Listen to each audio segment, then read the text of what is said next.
All right, hello, welcome back everyone to Effing with the Ineffable. I am Zoe. And I'm Smokey P. And this is take 2 on this episode. We recorded like most of this episode yesterday and we tried to do it on my computer and it crashed and the sound didn't work. So most of the juice has already been wrung out of this for maybe we'll see. So you're just grinding the rind now. But we'll still we have a lot of interesting things. Grinding the rind. That sounds like that'd be a cool song. I'm grinding the rind. That's how my 2-year-old eats watermelon. She eats it right down to the rind, which is good. She used to try to eat the rind, but then now she says we don't eat the green part. She's correct. Yep. Although some people pickle it and eat it. I heard. I don't know if I Good want for to take them. the time. Yeah. And I definitely have blackberry seeds in my, like I can feel them in my teeth because my dad made blackberry jam yesterday. Yeah. And it's pretty good. I was just eating some upstairs. Pretty good. Pretty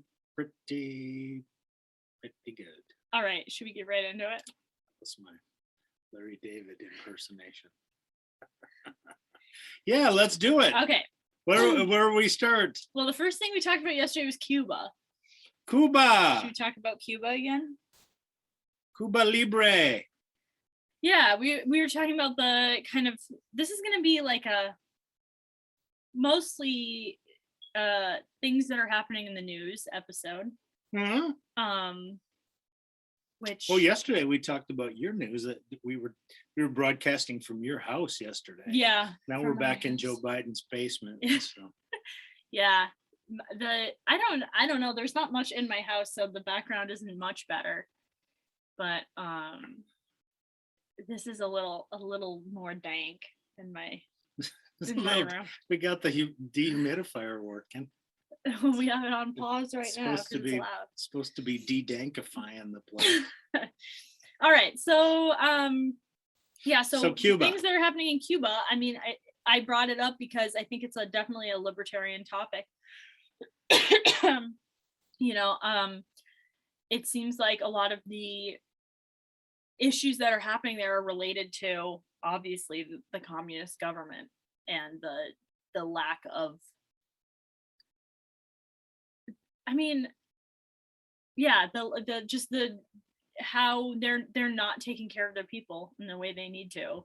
They're in an economic trough as usual, which always happens with those totalitarian socialist centrally operated markets. Yeah. Is that there's just not enough correction coming from the market itself to be able to get a good sustainable production and make the things that people want and keep the people happy.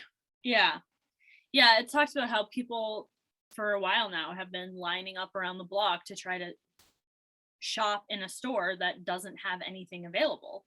I actually saw a video on Instagram yesterday that was called like Cuban man goes to Walmart for the first time, and it was like a real video, and he was just like, this is his mind was blown because it's just like there's so much stuff. Have you ever seen Moscow on the Hudson? You probably never did. No. There's a movie from back in the 80s. Robin Williams played this Soviet saxophone player who was in a visiting orchestra, and he decided to defect. And he goes to a grocery store, and he goes up to the person and says coffee, and, and they say like aisle 5, and he goes in the aisle, and it's like coffee, and it's like it's all right here, and all the coffee's right here. It's like coffee. He was stunned that they had all kinds of different kinds of coffee, and it was actually available. And I watched a video once. This was a long time ago about somebody who was promoting raw veganism way back in the day. But anyway, she came from Russia to the US, and they said like when the first time they went to the grocery store, she was shocked because there was a whole aisle for cereal. And she's like, that's just like not a thing. Actually, like most other places in the world, even like developed first world countries, like South Korea, you go to their grocery stores and it's like they don't have a million kinds of cereal like we do. I mean, they might have them available. Is like cereal not as popular? Probably. I mean, a lot, like also, and they don't really have milk as much in South Korea. So like cereal isn't really that enjoyable without milk. But I mean, like their grocery stores are just not nearly. Their grocery stores are just different. Unless you drink it with bourbon, then it's pretty tasty. They have a lot of like they do have a lot of like prepackaged snacks like ramen and like convenience foods like that. But crackers and cookies and biscuits. So we're getting way off topic, but yeah, so Cuba. Not way off topic. I mean, it all comes down to people are not happy if they can't feed themselves and their families, and if there's food insecurity and other kinds of insecurity, it's people start to get unhappy, especially, I mean, living 100 miles away from Florida. Yeah, they have to be hearing and seeing American broadcasts all the time, and I'm sure that Cuban expats are trying to send all kinds of media their way in order to encourage them. And well, and that was so maybe this is going to be a step in a revolution. We'll have to see. That's part of what like some of the articles that I read were talking about, was the fact that this has been a problem for a long time in Cuba, but with the proliferation of the internet, now there's so much more information of like what it's actually like in other parts of the world. Other parts of the world meaning, like you said, 100 miles away. Yeah. And in the article that I'll link below, they talk about how the number one source of revenue for the Cuban government is tourism. Well, no, that's number 2 is tourism, but number 1 was like training doctors and sending them out. Oh, that's right. Yeah. So I mean, if there's training doctors and sending them out, that means that they're going somewhere else, and presumably a lot of like it said the first source of income is exporting doctors. The second is tourism, and tourism. How does that work? Do they train doctors from elsewhere and then they collect the tuition? I don't know what exactly that means, because it just that's all that the article said. Okay. I don't know. But the second source of income for Cuba is tourism, and tourism has been really hampered by 2 things. First of all, the pandemic. Well, yeah, the pandemic is the big one. They shut their borders down to try to mitigate the effects of COVID, which worked for a while. But then when they started opening their borders again, the COVID cases have been insane in Cuba lately, which is and they don't have that much vaccination. Yeah. I assume. Yeah. And the second thing, my handle's broken my cup, so I ground it down a little bit, and it's become I like the quote on it become too. A cup. What does the quote say? The difference between genius and stupidity is genius has its limits. That's right. My wife That's a good got one. me this. Thanks, babe. But the other thing that contributes, these cups are not available in Cuba, by the way. Only in the land of the free. The other thing, what was I saying? Oh, the other reason that tourism has been down is because of the, what do they call it? The embargo. Which a lot of people like to blame the entire uprising in Cuba over the embargo with the US, but obviously that's not the entire story. And then the third biggest source of income for the Cuban people is remittances. Yeah, remittances, where people send money or food or gifts or whatever back home. And because of the embargo, Western Union closed all of its locations in Cuba. Right. So it's becoming a lot harder to send money except directly in person. And with travel restrictions and stuff, it's just becoming a lot less common. So anyway, there's a lot So of they issues. have less money, they have fewer trade partners. Yeah. So their ability to access the external market has dried up, and their internal development has just never they've never really done much. They've not done well. So it's too bad. Yeah, we were saying yesterday, it's hard, like tourism as a industry is a really hard thing when there's a global pandemic. Like we were talking about Orlando, and we were also talking about Pisa, Italy. Right. How there's just like nothing there except tourism, basically. There's so a leaning tower where everybody comes and pretends to hold the tower up and gets their picture. So there's a lot of places in the world that I'm sure are hit harder, although places like Orlando and places like Pisa aren't hampered in other ways by like the complete, socialist communist government. And then that article that you were quoting also said that there were other socialist countries that have said that Cuba needs to embrace a market economy. Yeah, get it, like Vietnam and China. Vietnam and China both had talked with Cuban leaders and encouraged them that they need to that it just doesn't work. I mean, they've been there, done that. Yeah. China's been doing that since the 30s or 40s. A while now. Yeah, they've been doing the communist thing, and they opened up really after Mao died. Mao was pretty much a hard line. It's going to be, we're going to tell people what they need, and they're going to like it or die. Yeah.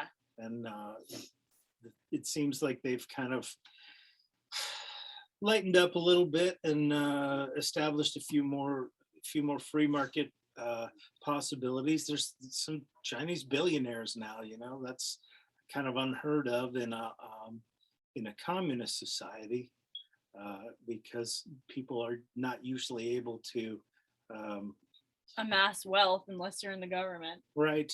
Yeah. Right. Unless you're stealing it. Yeah. Unless you're a kleptocrat. So anyway, we are definitely like thinking about and praying for the Cuban people. I am, at least. Yeah. But closer to home, like I said yesterday, we also have this horrible, grievous situation where there's a young woman who is being kept against her will, and it's, of course, I'm talking about Britney Spears. I forgot you brought that up yesterday. Yeah, they're having. You have not seen. There's like marches that go on where people have like a free Britney sign. Okay, I've seen like I in the very passing like news that I see, which like I don't even know where I would see it. I don't even know like where I see news these days. I really don't. But... You know where I see a lot of it is I get on contests for a couple different radio stations, and their news feed has Britney Spears and Ariana Grande and Justin Bieber and people who I really don't have much enthusiasm about. My dad has Facebook for one reason, which is sharing, I just entered a contest to win tickets to win a gun. Yeah, or a gun. I want to win a 50 caliber BMG. He enters a lot of gun contests. And as of yet, and have not won a single one. But we'll see. But I did win tickets. Yeah, you won tickets to quite a few things. The Old Crow Medicine Show is coming up next weekend. I forgot that's already next weekend. Haven't gotten those tickets yet. See about that. Yeah. Yeah, you win tickets. Rock me, baby, like a wagon. All right. So anyway, hashtag free Britney. Go Brit.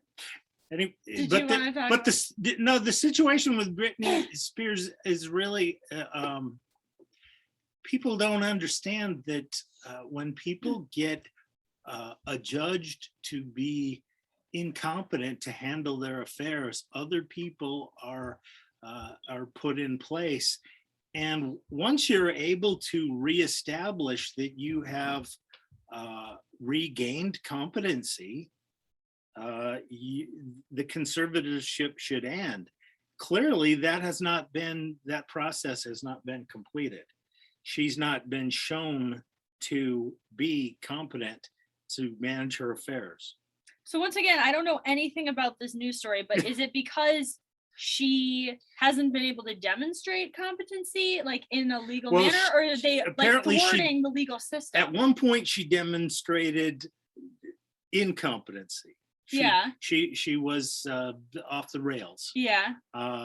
So at this point, she has to go back and get reassessed to see if she is competent. And apparently she's not. I guess she's not done that because it's not that onerous a process. Well, that was my question. Is it like her who's just not taking the initiative to do it, or is somebody preventing her from being able to do that? Or is she just not competent still? Yeah, I mean, that's definitely a possibility. I mean, and once again, I literally know nothing about this story. I'm just asking questions. See, and the situation is interesting because I'm sure the people who are her conservatives don't want to publicize her insanity, if that's what it is, because that tends to lessen people's enthusiasm for being a fan of somebody if they find out that although there's some people who are insane and people just that's the draw, eat it up. Yeah, I get it, but like, that's usually a niche thing. pop people don't usually more like punk. They don't go full insane. Yeah, they go half insane. Is Britney still like out making music and touring around and stuff? I guess she is. I don't know anything about. I think she's still. That's the problem. Is I think she's still a marketable asset. Yeah, and so they're protecting that by not showing the entirety of her defects. Well, let's pray for Britney and that whole situation. Pray for Britney, pray and for all the Cuba. people who are in situations like that, I guess.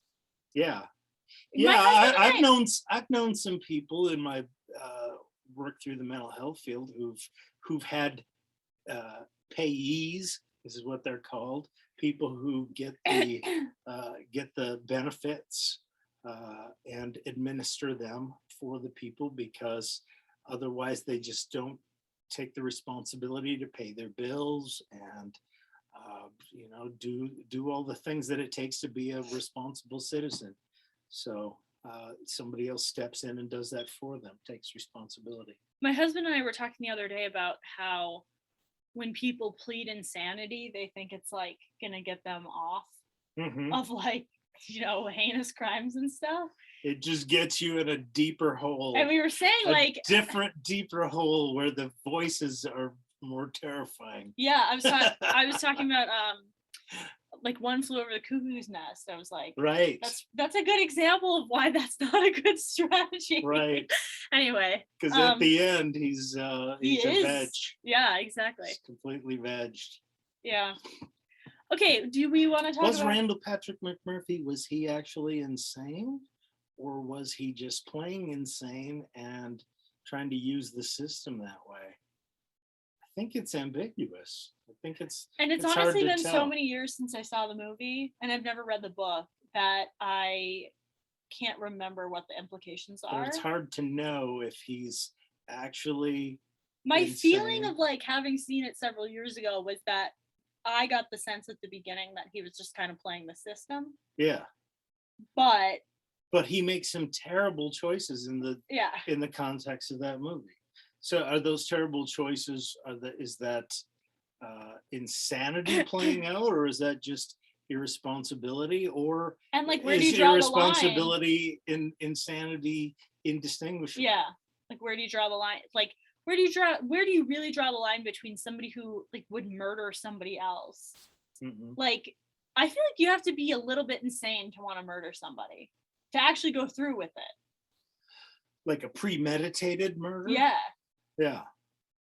But what about, don't you have to be somewhat insane in order to get yourself into a context where that kind of situation could evolve? Like where you're carrying a gun and the other person is carrying a gun and you have differences, and those differences escalate to the point where somebody's shooting somebody else, and somebody's getting dragged away to jail, and somebody's getting dragged away to the morgue. Isn't that a little bit insane? To have the thought process that gets you into that context in the first place. Well, and like Jordan Peterson always says, like most people who get murdered have been like drinking alcohol, and most people who murder somebody else have been drinking alcohol. Yeah. So, like, is alcohol something that can make you insane? At least temporarily, it seems like. Yeah, well, it depends on the definition of insanity. Yeah. Can it make you make bad choices? Absolutely. Totally. Lowers your inhibitions. Yeah. It lowers your inhibitions. It aggravates your desire for more pleasurable experiences, and you tend to just, once you get that party train rolling, it's hard to jump off. Hard to put on the brakes. Yeah. Well, we didn't talk about any of this yesterday, but that was interesting. Do we want to talk about Islam, the Islam article? Yeah, I think so, don't we? Yeah. Go for it. The Islam article was one that I saw. I will link it below. And it was posted on a libertarian board about Rose Wilder Lane, who was what's her name, Wilder? Laura Ingalls Wilder, the Little House on the Prairie person. Her daughter was a pretty renowned writer, I guess, back in the early decades of the 1900s. And she, at one point, put forth this opinion that the American Revolution and the institution of Islam were both leaps forward for liberty. Yeah. And she mentioned the advent of Islam rather than kind of the English Enlightenment and the the French Revolution and different things like that other people may tend to focus on as advances in liberty. So I had read that, and I thought it was kind of interesting because in my ignorance, I didn't realize that there was a golden age of Islam. The only Islam I know is pretty oppressive, and like Islamism, which is like the current.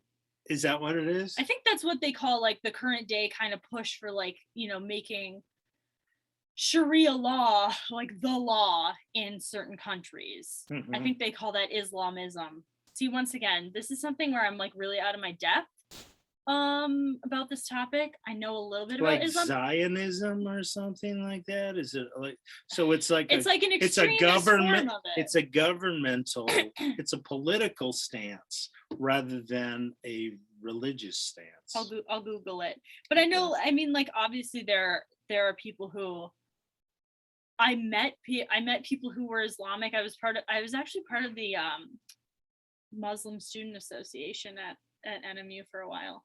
Really? At the college I went to. Yeah. I would go to their Friday prayer meetings. Nice. Just because I wanted to learn more about it. And I literally knew nothing about it. And I was you still don't know about the golden age of Islam. Well, I have heard of the golden age of Islam in my world religions class. Yeah.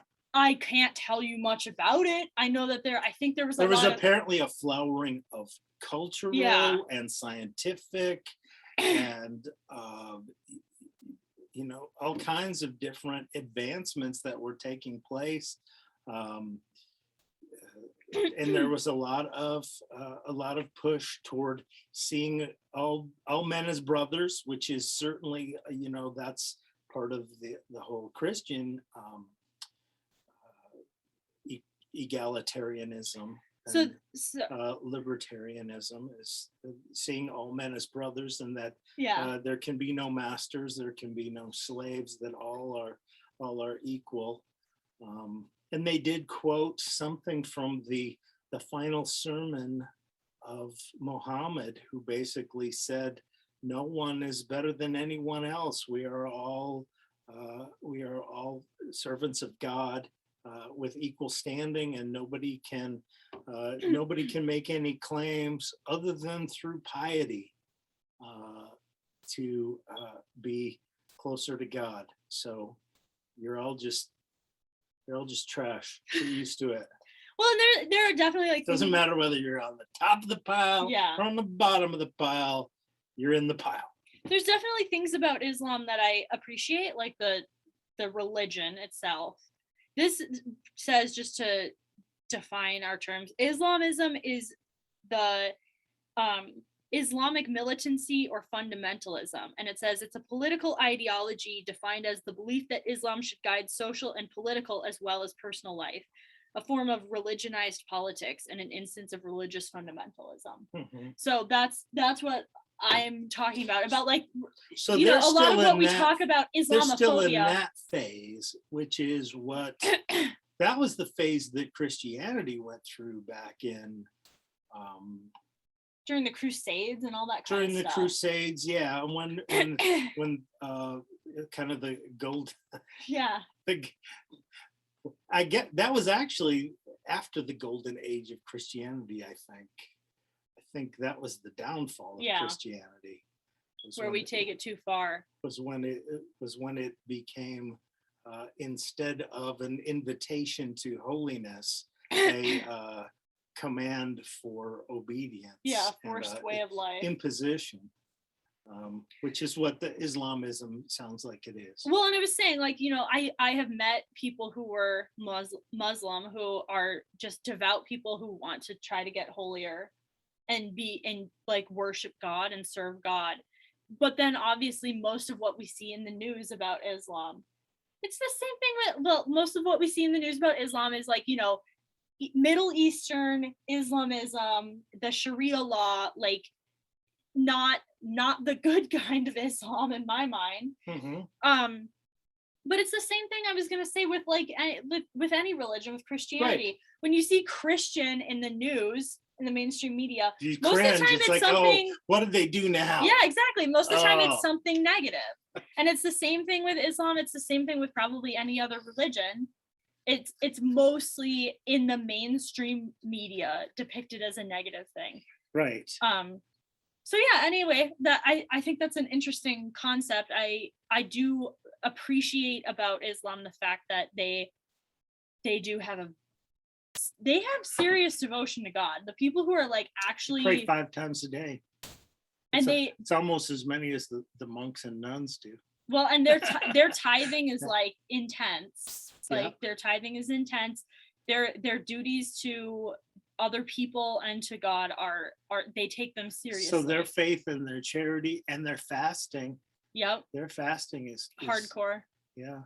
So I do really appreciate and their just their whole moral structure is a lot more intense than where most Christians are today. It doesn't mean where most Christians should be today. Exactly. Where Christian philosophy would be. Yeah, because Christianity has been somewhat watered down by different cultural forces, you know, cultural intrusions into the principles of the faith and all that stuff, which brings us to... Yeah, and that brings us to our final topic of the day, which is the restrictions on the Latin Mass that were put in place 2 days ago now, on July 16th by Pope Francis. There was a apostolic letter that came out, motu proprio, right? Yeah, it was in the proper mode. But that's the type of apostolic letter. Custody. Okay, let me find it. Okay, let me just find it so that we don't totally.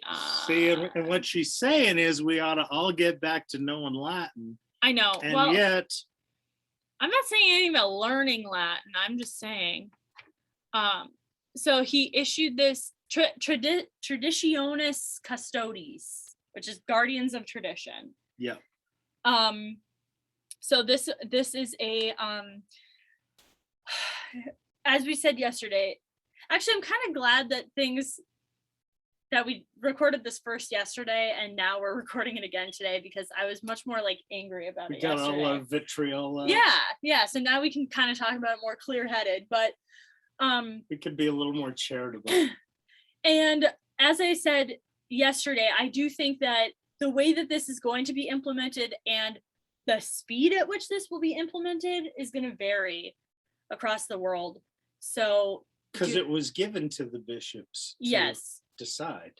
So yeah, basically what the letter says is that now it used to be up to the priest to decide whether they were going to have extraordinary form Tridentine Mass. Yeah.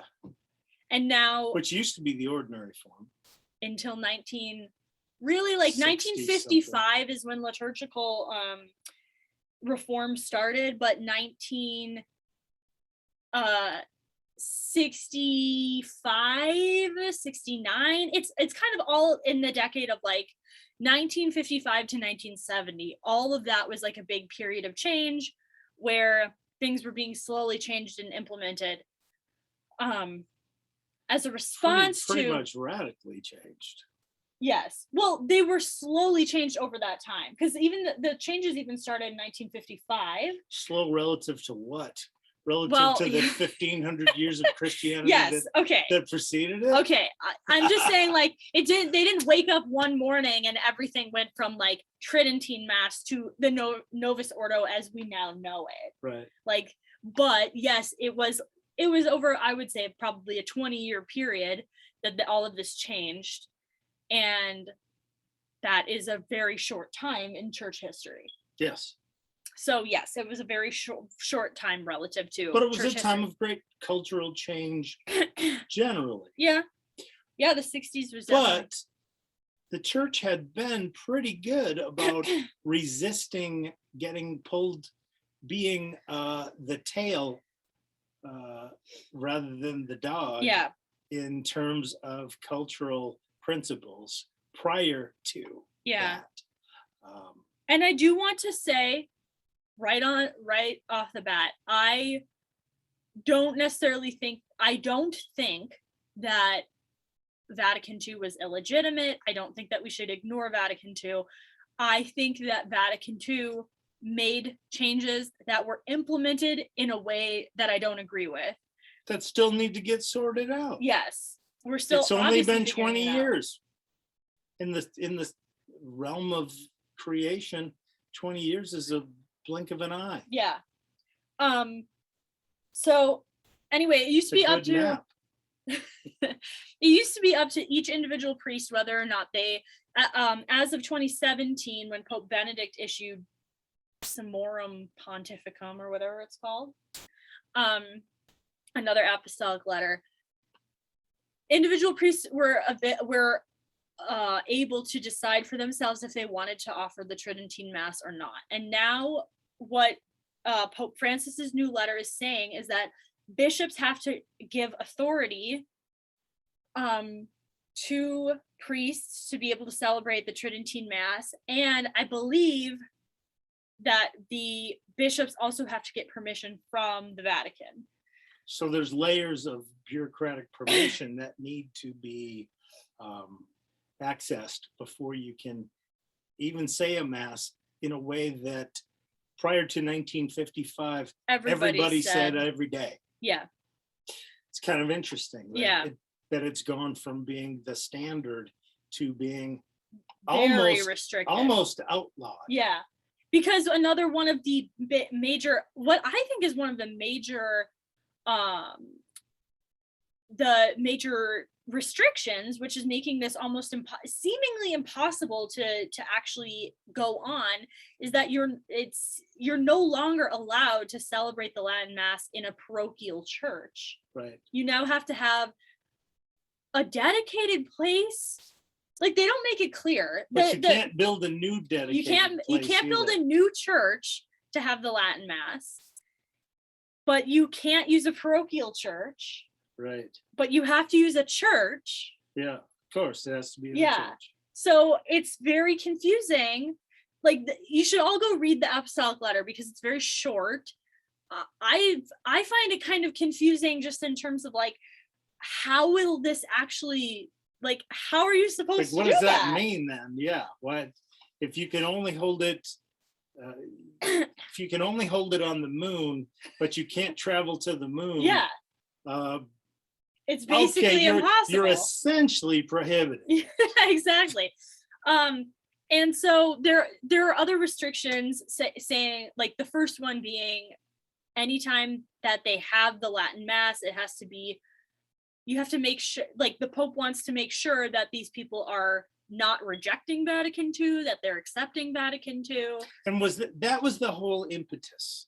The was impetus supposedly that some people are, by holding these Latin masses, rejecting the reforms of Vatican II, and therefore creating some kind of schismatic situation.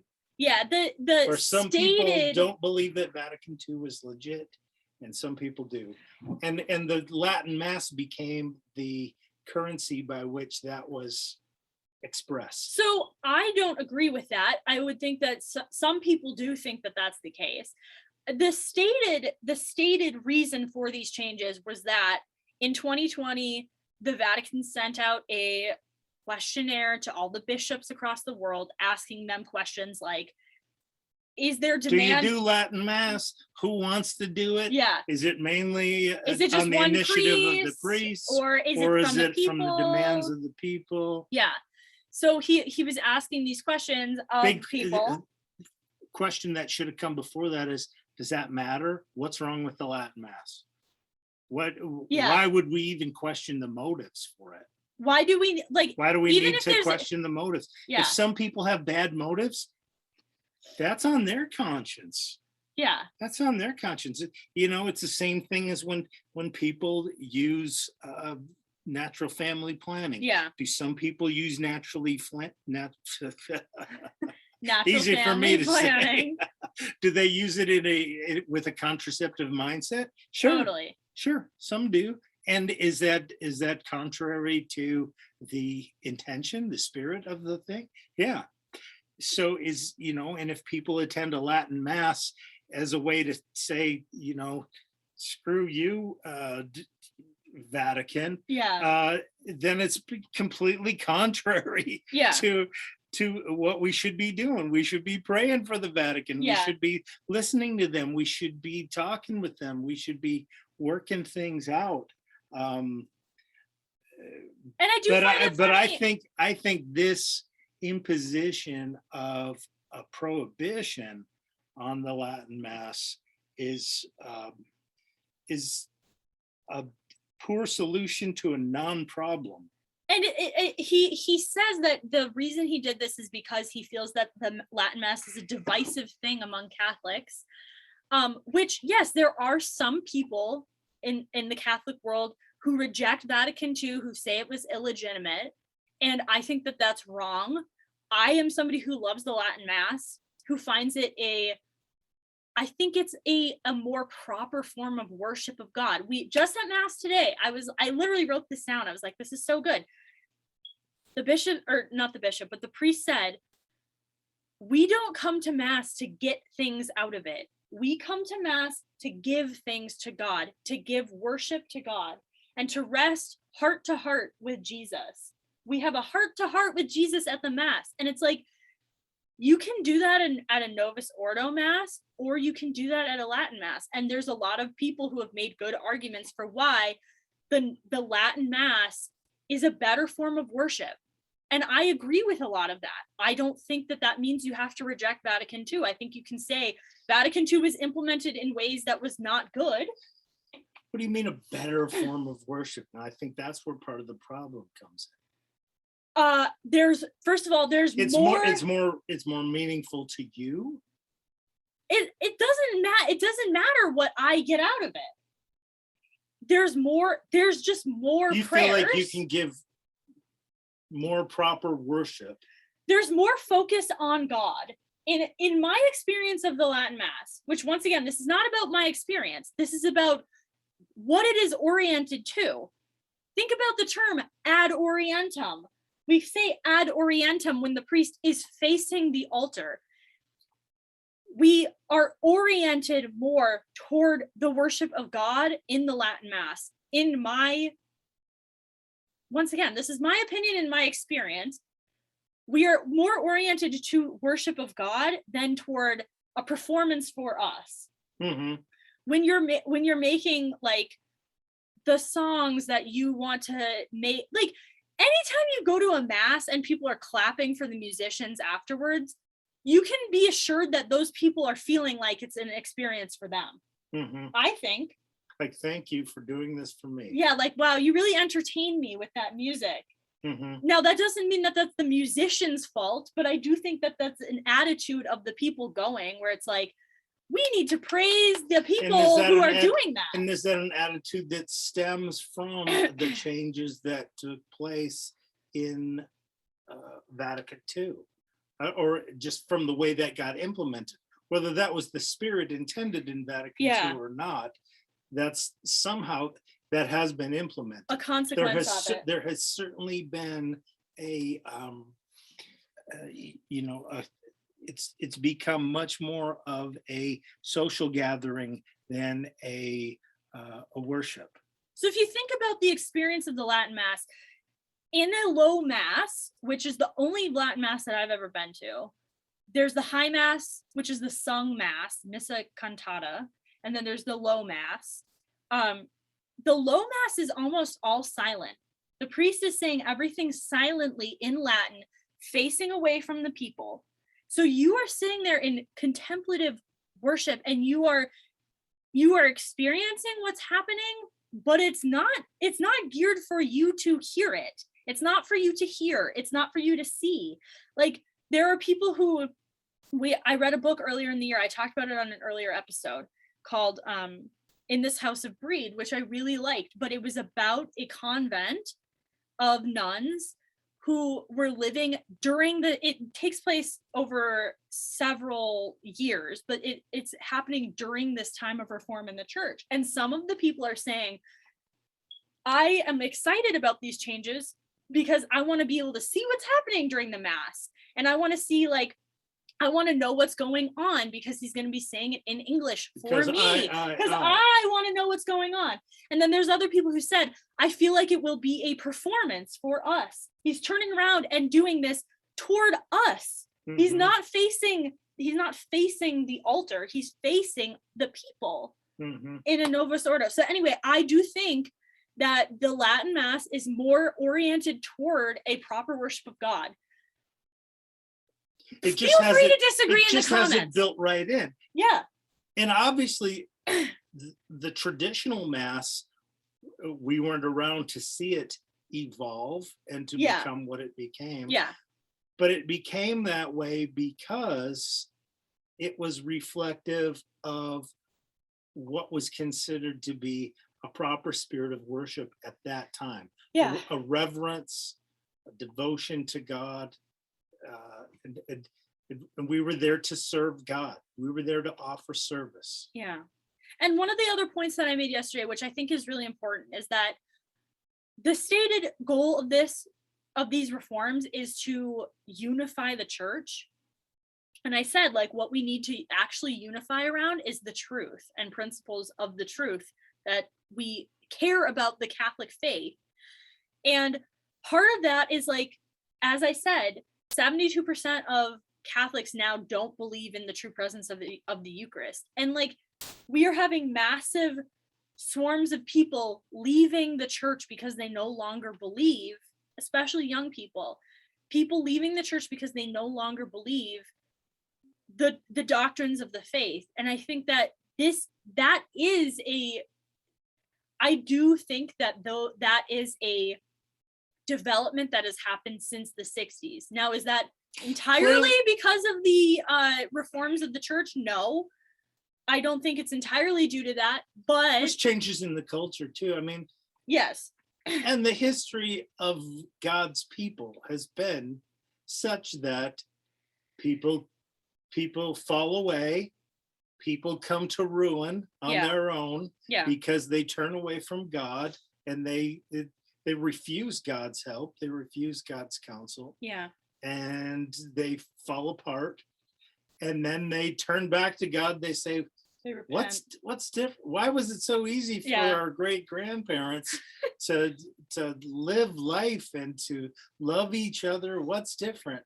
Oh, they put God first Yeah. and then themselves somewhere down the line, Yeah. rather than worshiping themselves. Yeah.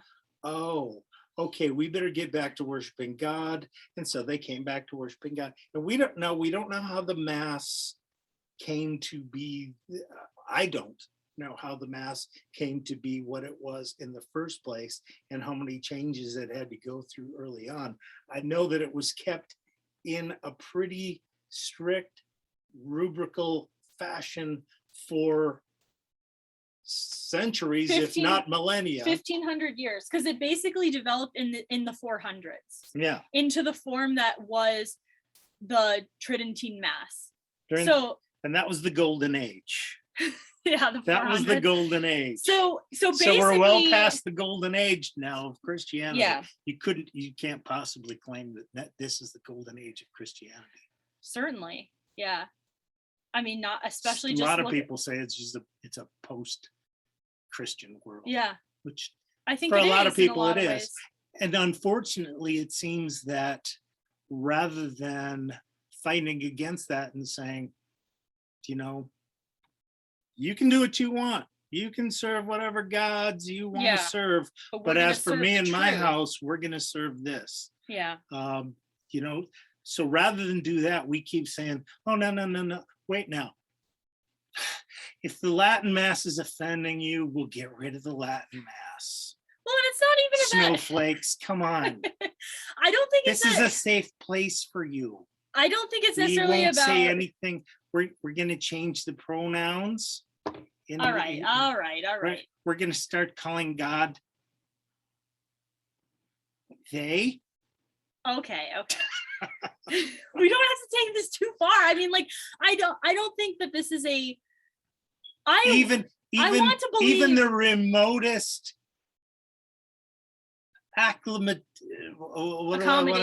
accommodation to that spirit is too far. I agree. Taking that seriously at all is too far. And I do think that, like, I am going to go under the assumption that the Pope is being legitimate and truly trying to unify and truly trying to say a rejection of Vatican II is wrong, which I agree with.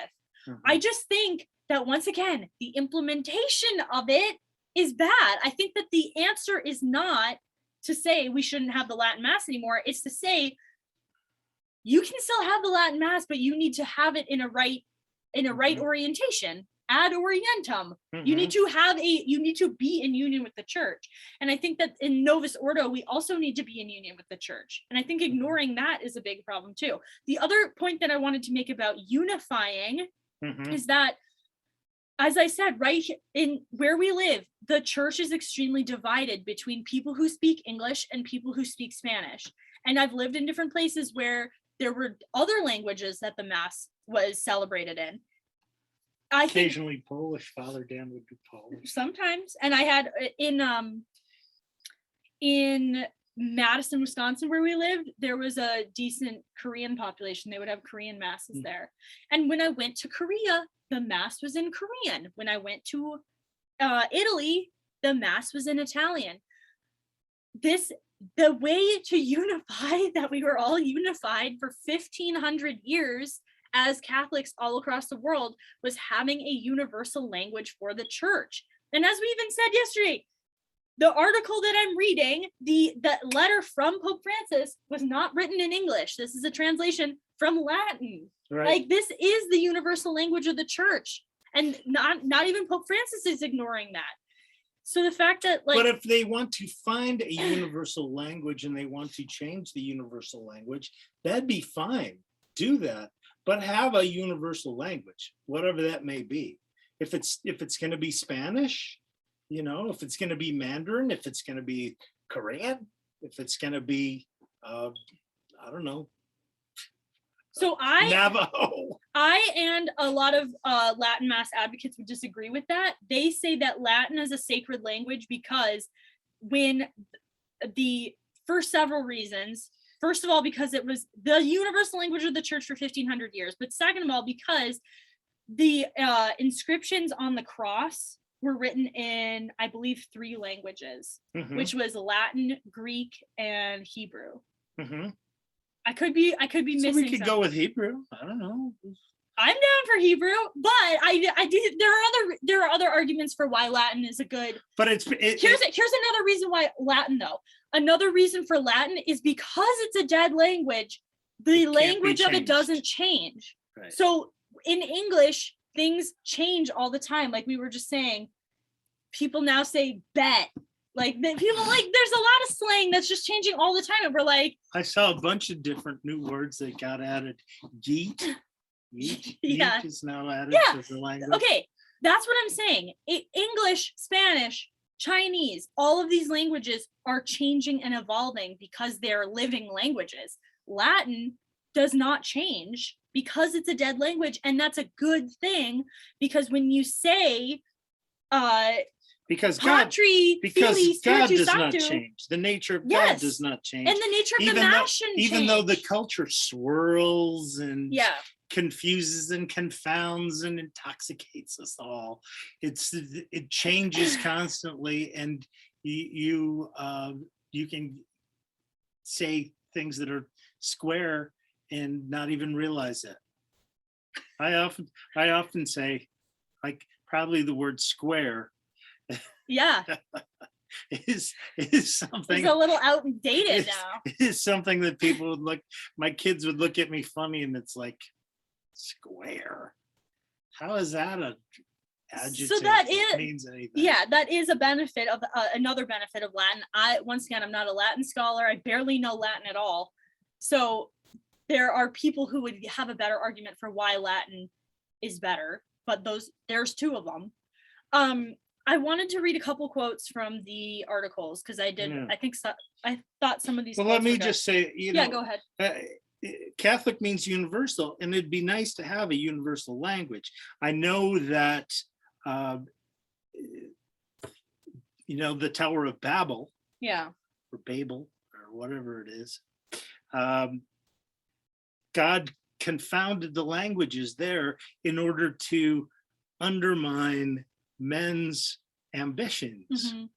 But it would be nice to have one language so that everybody who's in the club, everybody who's in the I Love God club can be talking on the same page from the same book all the time. I walk into a mass in Seoul, South Korea, or Soweto, South Africa, and it's the same mass.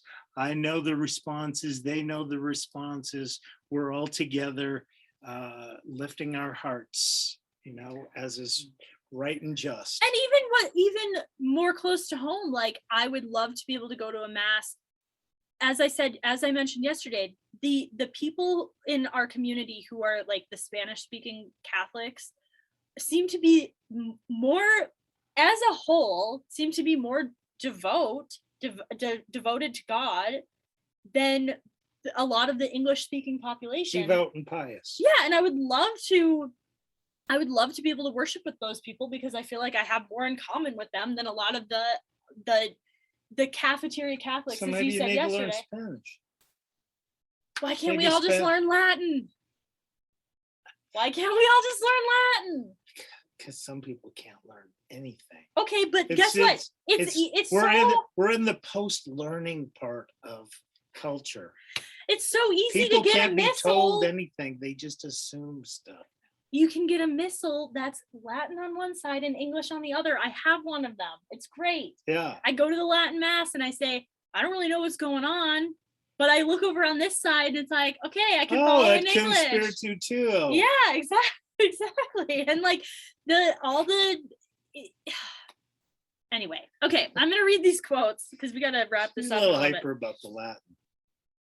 I think there are good reasons for having Latin. I think there are. And I think come at me if you disagree. No, I agree. There are probably some good reasons for having Latin. I certainly understand why they put the language, why they made all the different, why the mass is presented in the dialects that are standard in the country. But as you said, there are differences even within the country. I mean, there Yeah. are people who are primarily Spanish speaking people. There are people who are primarily, I was looking at a job the other day for the Diocese of Charlotte, and it said, we're looking to hire somebody who can be an advocate for people who have emigrated here. We'd like to have people who speak Russian. It's like, really?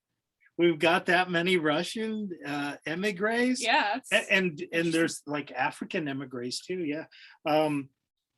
It's like, But like, okay. but if all of us Catholics spoke Latin, we could all converse in and put aside the Latin for a minute, because I like, while I think the Latin does matter, I think it's a lesser point. Why couldn't they have just had the Tridentine Mass in English, the same form of the Mass, Ad Orientem form, the Ad Orientem form, with all of the extra prayers that were taken out, with the same cycle of readings that we had before? That's more your concern than the Latin. The Latin is a secondary thing. I think like the form of the Mass is the more important thing. Okay, that's been my concern too, is more just a loosening of the rubrics and a nerfing of the whole principles that underlie the worship.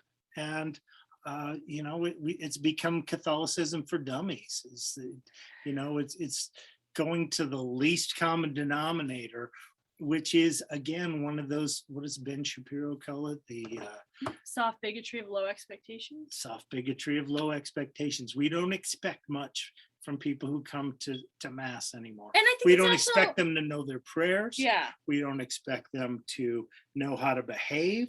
We don't expect them to, do anything. We expect them to sit there and listen and hopefully be amused and be entertained and get something out of it. And if they can lift their hearts to the Lord as is right and just, then great. But we're not going to press them to do that. It's like, why not? What's the point of going to Mass? If it's not about God, why do we have to have it in a church? Why don't we just go have a picnic? Just have a weekly, have a big bonfire, have a weekly picnic. Everybody get together. Yeah. Sing some happy songs. If you want to talk about God, okay, that sounds like it'd be an all right thing to do. But it's not really. The more that you take God out of the Mass, the less you're going to have people coming back, because there's better parties. Yeah, I've been to much more interesting parties than the Mass. That's why a lot of people leave Catholicism and go to like evangelical parishes, because they know how to sing. Because they're more entertaining. They get the electric bass going. Jesus. All right, all right. They got it down. I mean, you tapping your feet, you're having a good old time. It's a hullabaloo. What if that's what we're heading toward? Then we've lost something. Okay, I'm not even gonna read these quotes. I do think they're good. No, we're How about that cardinal from you want me to read Hong Kong? it? Okay, yeah. I'll read it then. That was awesome. I thought this was a good quote too, but we are going a little long. Okay, so this was Cardinal Zen from Hong Kong, I believe. Cool I think he's emeritus, Cardinal emeritus, maybe. Like or Bishop emeritus. I don't even know. Probably gonna want to leave Hong Kong soon. Read the a protest there too. Read the article if you want to find out more about him. They're feeling the pinch of socialism. His quote was, Cardinal Zen. He insisted that the extraordinary form was not divisive. On the contrary, it unites us to our brothers and sisters of all ages, to the saints and martyrs of all times, to those who have fought for their faith and who have found in it an inexhaustible spiritual nourishment, he wrote in a blog post. And that's like when people say they're leaving the faith because they're not being fed, like then they go to an evangelical parish because they're being fed more there, like an inexhaustible spiritual nourishment. That is what the extraordinary form holds. It's what it held for 1,500 years for people. It's not about me. It's about the form of it is nourishment. The form of it is nourishment. It's not about what I take away from it. Because guess what? I've gone to Tridentine Mass before with my children, and I'm dealing with them the whole time. And I come away saying I didn't experience anything during that Mass. Except for wrestling. Yeah, except squid wrestling the whole time, because that's what it is like taking children to Tridentine Mass or Novus Ordo Mass for that matter. It doesn't matter. It doesn't matter because my kids know that something big is going on there. I know that something important is happening there. And whether I'm there or not, they are giving worship to God. The priest is up there giving worship to God, whether anyone else is sitting in the pews or not. And I just think that matters. Let me find this one other quote. Hold on. So Cardinal Robert Sarah, who retired in February, was posting stuff on his Twitter account. That's probably why he feels free to speak stuff? His mind now. He's retired. He doesn't have to toe the line anymore. So he said, despite intransigent clerical attitudes in opposition to the venerable Latin Gregorian liturgy, attitudes typical of the clericalism that Pope Francis has repeatedly denounced, a new generation of young people has emerged in the heart of the church. This generation is one of young families who demonstrate that this liturgy has a future because it has a past, a history of holiness and beauty that cannot be erased or abolished overnight. The faith of our fathers. And I think that's an important thing, that this is, the Latin Mass is appealing to young people who are devout. Right.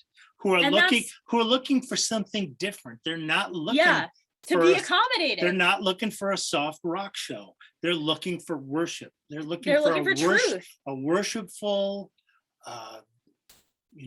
God-centered experience. Form of worship. Process. And I do think one point from the National Catholic Register that I also thought was really interesting was that they were saying that this is a bad move because it gives more authority to the Vatican and takes authority away from the priests themselves, right, who are ministering to the people. Right. They are the ones who are in contact with the people of their parish, and they know what the people of their parish are asking for. Mm-hmm. And I mean, like, yes, once again, we're not accommodating people. It's not about that. And is this a problem because people have been complaining? How has this been a problem? I don't even understand how it's been a problem. Maybe I just haven't been paying attention as closely. There are people who advocate for the Latin Mass and who say, like, Pope Francis is illegitimate, the church has become illegitimate since Vatican II, that kind of stuff. And they're clinging to this as a form of saying, I reject what the church is now, but I hold to what the church was pre-1962. And I think that's wrong. That's a distortion. It's just reactionary. That's not responsible. That's not helping things to move in the right direction. But that's such a small amount. That's such a small percent. It's like a very, very minority, very vocal minority. And it's like they're getting all the attention. A particularly crazy fringe group. Yeah, and I think that's wrong. And I think, like, most people who go to the Latin Mass don't feel that way. I don't feel that way. I've never, all the people that I talked to who went to the Latin Mass where I used to live, none of them felt that way. So # free Latin Mass. Free Cuba, free Britney, free Latin Mass. Free everything. All right. We should wrap this up. My kids are getting hungry. Your kids are revolting. I don't know. The one thing that like makes me feel like perplexed about this is, again, like the reaction of people, of almost everyone I saw who loves the Latin Mass. There were some people who tweeted like, Pope Francis will die, the Latin Mass will live forever. That's a little, I don't know, inflammatory, although it's true. That's a perspective that helps people to accept this and put it into context. It's like this too shall pass. Yeah. Yeah. 1955, I was born not long after that. Yeah. That's one person's lifetime. Yeah. How many generations has the church been persevering through all these diabolical efforts to destroy it, and bring it down from within and from without? I mean, the church is going to stand. We already know that. The gates. Yeah. You can back us up to the gates of hell, but we won't back down. So Tom Petty. I do think that like God rest his soul. The reaction that I've seen from most people who are advocates of the Latin Mass has been, we need to pray and fast for the Pope and for the church and for the bishops. And I think that's absolutely true. I think that like we need to hold to what's true, and we need to pray for, I do feel like this is a well-intended, distorted, like a well-intended move that was like distorted in its execution, I guess. And I think that like I'm praying for a correction to that, but we'll see. In the Bible in a year, they just recently had one of my favorite Old Testament verses, Micah 6, which goes something along the line. There's a part of it that goes, oh man, this is all that your God asks of you, to love what is good, do what is right, and walk humbly with your Lord. That's what we got to keep doing. Yeah. Everybody else is going to have to thrash around and, do their thing. I wish they were a little bit more conservative and a little less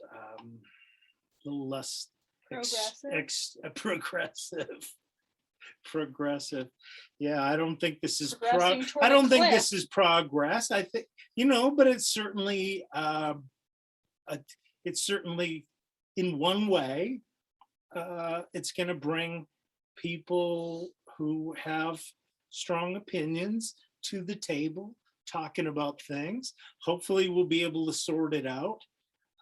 As I mentioned yesterday, I know we're running long, but as I mentioned yesterday, there was some guys at the prison that I was talking to who were arguing about whether Martin Luther King's program or Malcolm X's program was better. And the bottom line was, we need to be one. And that's what Jesus said to us. You be one of mind, one of heart, one of spirit, one. Well, and a house divided against itself cannot one baptism, stand. One Lord. Yeah. We need to be one. We need to come back together. We need to get our Orthodox brothers and sisters back. We need to get all of our Christian brothers and sisters, all the Protestants, and the only way that's going to happen is if we have something of real value. If we keep the pearl of great price and we don't sell that for cultural accommodation. Yeah. And that's what I'm afraid some of this is cultural accommodation. This is not the culture. This is not our home. Our home is in heaven. Yeah. And we need to keep our eyes on that. We need to keep our minds on the church that Jesus Christ himself instituted, and how that has been so precious for so many years. And are we willing to trade that for a few magic beans, or maybe to get a few more half-hearted, lukewarm people in the seats? Let those people go. Let my people go. Okay. All right. Hopefully this was helpful. Informative? Did Interesting? it help us? Entertaining? Did we enjoy it? Hopefully it was truthful. Hopefully we gave you some things to think about, Yeah. some perspectives to take, and hopefully you can look upon us charitably and pray for us as well. Yeah, Because exactly. we're thrashing around in the dark as well. For sure. All right. Until next time, everybody. Thanks for watching. God bless.